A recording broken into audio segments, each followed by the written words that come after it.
ನನ್ನ ಸ್ನೇಹಿತೆ ಒಬ್ಬಳು ತನ್ನ ತಾಯಿ ಮನೆಯಿಂದ ಸಮಪಾಲನ್ನ ತಗೊಳ್ತಾ ಇದ್ದಾಳೆ. ಆ ಸಮಪಾಲು ತಗೊಳ್ಳೋಕ್ಕಿಂತ ಮುಂಚೆ ಅವಳ ಜೀವನ ಹೇಗಿತ್ತು ಅಂತ ನಾನು ನಿಮಗೆ ತಿಳಿಸ್ತೀನಿ. ಆಮೇಲೆ ನೀವೇ ನಿರ್ಧಾರ ಮಾಡಿ ಅವಳು ಸಮಪಾಲನ್ನ ಕೇಳ್ಬೋದಾ ಕೇಳಬಾರ್ದಾ ಅಂತ. ಅವಳದು ಲವ್ ಮ್ಯಾರೇಜ್. ಏನೋ ಅವಳ ಲೈಫಲ್ಲಿ ಒಂದು ಕೆಟ್ಟ ಸಮಯ ಅನ್ನೋದಿತ್ತು. ಲವ್ ಮ್ಯಾರೇಜ್ ಆಗೋಯ್ತು. ಹುಡುಗನ ಮನೆ ತುಂಬ ರಿಚಸ್ಸು. ಬಟ್ ಲವ್ ಮ್ಯಾರೇಜ್ ಆದಮೇಲೆ ಆ ಹುಡುಗಿನ ಮತ್ತು ಹುಡುಗನ ಇಬ್ಬರನ್ನು ಅವ್ರ ಮನೆಗೆ ಸೇರಿಸಲ್ಲ. ಅಂಥ ಟೈಮಲ್ಲಿ ಹುಡುಗಿಯ ಅಪ್ಪ ಅಮ್ಮ ಅವರ ಅಣ್ಣ ಅತ್ತಿಗೆ ಆ ಹುಡುಗಿನ ಕೈ ಹಿಡಿದು ಅವರ ಮನೆಯಲ್ಲಿ ಒಂದು ಹೊಗೆ ಸೊಪ್ಪು ಬೇಯಿಸುವಂಥ ಮನೆ, ಅಂದರೆ ಹಳ್ಳಿ ಕಡೆ ಬೇರನ ಮನೆ ಅಂತ ಕರಿತೀವಿ, ಆ ಬೇರನ ಮನೆ ಇರುತ್ತೆ. ಆ ಟೈಮಲ್ಲಿ ಅವರು ಹೊಗೆ ಸೊಪ್ಪನ್ನ ಬೆಳೀತಾ ಇರಲ್ಲ, ಖಾಲಿ ಬಿದ್ದಿರುತ್ತೆ. ಆ ಮನೇನ ರೆಡಿ ಮಾಡಿಸಿ ಫುಲ್ಲು ಅವ್ರಿಗೆ ಜೀವನ ಮಾಡೋಕ್ಕೆ ಏನೇನು ವಸ್ತುಗಳು ಬೇಕೋ ಆ ಪ್ರತಿಯೊಂದು ವಸ್ತುನೂ ಕೂಡ ಅವರಿಗೆ ಒದಗಿಸ್ಕೊಡ್ತಾರೆ. ನೀವಿಲ್ಲಿ ಜೀವನ ಮಾಡ್ಕೊಂಡು ಹೋಗಿ, ಇವತ್ತೆಲ್ಲ ನಾಳೆ ನಿಮ್ಮ ತವ್ರ ಮನೆಯವ್ರು ಕರೀತಾರೆ, ಅವಾಗ ಹೋಗಿವ್ರಂತೆ ಅಂತ. ಹುಡುಗ ಕೂಡ ಆ ಟೈಮಲ್ಲಿ ಬರೀ ಖಾಲಿ ಕೈಯಲ್ಲಿ ಬಂದಿರ್ತಾನೆ ಹುಡುಗಿ ಮನೆಗೆ. ಸರಿ ಆಯಿತು, ಇಬ್ಬರು ಶ್ರಮಜೀವಿಗಳು, ಕಷ್ಟಪಟ್ಟು ದುಡಿತಾರೆ. ಏನು ಸಂಘ ಸಂಸ್ಥೆಗಳಲ್ಲಿ ಲೋನ್ಗಳನ್ನ ತಗೊಂಡು ಟ್ಯಾಕ್ಟ್ರ್ ತಗೊಳ್ತಾರೆ, ದನ ಕರುಗಳನ್ನ ತಗೊಳ್ತಾರೆ, ಬೈಕ್ ತಗೊಳ್ತಾರೆ. ಹೀಗೆ ಒಂದಷ್ಟು ತಗೊಂಡು ಗಂಡ ಟ್ಯಾಕ್ಟ್ರ್ ಓಡಿಸ್ಕೊಂಡು ಹಣ ಸಂಪಾದಿಸ್ತಾರೆ. ಹೆಂಡತಿ ಹಸುನಲ್ಲಿ ಹಾಲು ಕರೆದು ಡೈರಿಗೆ ಹಾಕಿ ಇಲ್ಲಿ ಹೊಲದಲ್ಲಿ ಅದು ಇದು ಬೆಳೆ ಮಾಡಿಕೊಂಡು ಜೀವನ ಮಾಡ್ತಾರೆ. ಒಂದು ಹಂತಕ್ಕೆ ಬರ್ತಾರೆ. ಈಗ 11 ವರ್ಷ 12 ವರ್ಷ ಮದುವೆ ಆಗಿ ಅಂದರೆ 12 ವರ್ಷ ಕೂಡ ತಾಯಿ ಮನೆಯಲ್ಲೇ ಇದ್ದಾರೆ. ತಾಯಿ ಮನೆಯವರು ಕೂಡ ಅವ್ರಿಗೆ ಸಪೋರ್ಟ್ ಆಗಿರ್ತಾರೆ. ಇವರು ಅವರ ಅದೃಷ್ಟ ನೋಡಿ ಅವರ ತಾಯಿ ಮನೆಯವರು ಕೆಳ ಹಂತಕ್ಕೆ ಹೋಗ್ತಾರೆ, ಇವರು ಮೇಲ್ ಹಂತಕ್ಕೆ ಬರ್ತಾರೆ. ಇವರು ಶ್ರಮಜೀವಿಗಳು, ಚೆನ್ನಾಗಿ ದುಡಿತಾರೆ, ಮೇಲ್ ಹಂತಕ್ಕೆ ಬರ್ತಾರೆ. ಒಂದು ಕಡೆ ಟ್ಯಾಕ್ಟ್ರಿಂದ ಇನ್ಕಮ್ ಬರುತ್ತೆ, ಇನ್ನೊಂದು ಬೆಳೆ ಕಡೆಯಿಂದ, ಇನ್ನೊಂದು ಕಡೆ ಹಾಲನ್ನು ಡೈರಿಗೆ ಹಾಕೋದ್ರಿಂದ ಒಂದು ಒಳ್ಳೆ ಇನ್ಕಮ್ ಬರುತ್ತೆ. ಆಯಿತು, ಇವ್ರದ್ದೊಂದು ಲೈಫ್ ಸೆಟ್ಲ್ ಆಯಿತು. ಈಗ ಅವರ ಗಂಡನ ಮನೆಯವ್ರ ಜೊತೆ ಹೋಗ್ತಾ ಹೋಗ್ತಾ ಹೋಗ್ತಾ ಸಂಬಂಧ ಚೆನ್ನಾಯಿತು, ಹೊಂದ್ಕೊಂಡಿದ್ದಾರೆ. ಆಯಿತು, ಅವಳ ಅದೃಷ್ಟ ಚೆನ್ನಾಗಿತ್ತು, ಹೇಗೋ ಗಂಡನ ಮನೆ ಒಪ್ಕೊಂಡ್ರು. ಸರಿ, ಓಕೆ ಒಂದು ಕಡೆ. ಈಗ ಹೇಗಾಗಿದೆ ಅಂದರೆ ಹುಡುಗ ಇದ್ದಾನಲ್ವಾ, ಅವಳ ಗಂಡನ ಮನೆ ತುಂಬ ಚೆನ್ನಾಗಿದ್ದಾರೆ.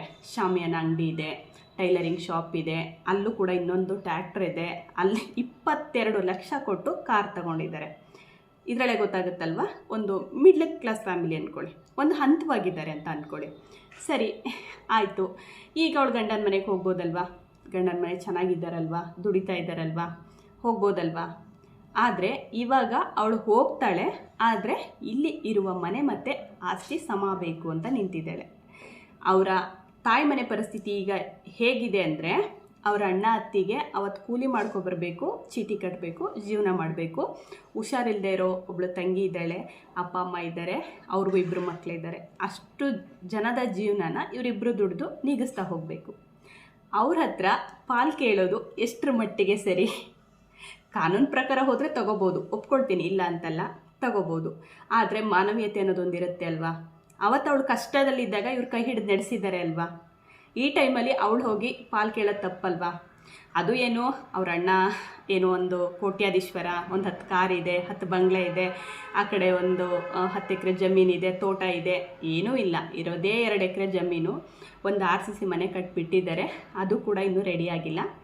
ಈಗ ಇವಳೇನು, ಈಗ ಈ ಮನೇನ ಫಸ್ಟ್ ಇವರು ಒಂದು ಗಾರೆನ ಹಾಕಿ ರೆಡಿ ಮಾಡಿಕೊಟ್ಟಿದ್ರು. ಅದಾದಮೇಲೆ ಇವಳು ಟೈಲ್ಸ್ ಎಲ್ಲ ಹಾಕಿ ಆ ಮನೇನ ರೆಡಿ ಮಾಡಿಸ್ಕೊಂಡಿದ್ಲು. ಸರಿ, ಈಗ ಆ ಮನೆ ನನಗೆ ಬೇಕು, ಜಮೀನು ಬೇಕು ಅಂದರೆ ಅದೆಷ್ಟು ಸರಿ ನೀವೇ ಹೇಳಿ? ತಪ್ಪಲ್ವಾ? ಈಗ ಅವ್ರ ಅಣ್ಣ ಒಂದು ಹಂತವಾಗಿದ್ದಿದ್ರೆ ನಾನು ಒಪ್ಕೊಳ್ತಿದ್ದೆ, ಸರಿ ಅವನೊಂದು ಹಂತ ಇದ್ದಾನಲ್ವ, ನೀನು ಸ್ವಲ್ಪ ಕೇಳ್ಕೊ ಅಂತ ಹೇಳ್ತಿದ್ದೆ.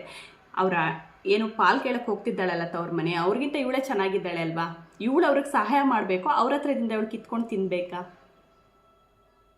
ನಾನು ದಯವಿಟ್ಟು ನನ್ನ ವಿಡಿಯೋ ನೋಡೋರಲ್ಲಿ ನಾನು ಹೇಳೋದಿಷ್ಟೇ, ನಿಮ್ಮ ತವರು ಮನೆಯಿಂದ ನಿಮ್ಮ ಅಪ್ಪ ಅಮ್ಮ ಅಥವಾ ಅಣ್ಣ ಅತ್ತಿಗೆ ತಮ್ಮ ನಾದಿನಿ ಯಾರಾದರೂ ನಿಮ್ಮನ್ನು ಮಾತಾಡಿಸ್ತಿಲ್ಲ, ಅಥವಾ ಅವರೊಂದು ಒಳ್ಳೆ ಹಂತದಲ್ಲಿದ್ದು ನಿಮ್ಮ ಕಷ್ಟಗಳಿಗೆ ಸ್ಪಂದಿಸ್ತಿಲ್ಲ, ನಿಮ್ಮಿಬ್ಬರ ಮಧ್ಯೆ ಸಂಬಂಧ ಚೆನ್ನಾಗಿಲ್ಲ ಅಂದಾಗ ಹೋಗಿ ಪಾಲು ತಗೊಳ್ಳಿ. ಅಂದರೆ ನಿಮ್ಗಿಂತ ಅವರು ಹೈ ಲೆವೆಲಲ್ಲಿ ಇದ್ದಾಗ ಮಾತ್ರ.